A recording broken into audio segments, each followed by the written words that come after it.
Ayan sabi ni Badja Continjanos sa mga nagbabalak bumili, wag na surplus na makina at bagong pintura sa halagang 300k plus.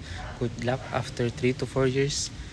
Dagdag na lang ng konti, may Wigo ka na daw.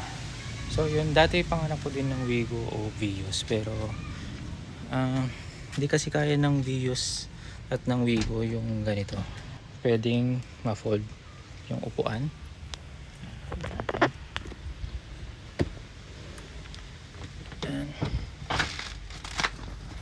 Yan. So, ayan. Ito po kaya hindi po ako nag-Vios o Wigo.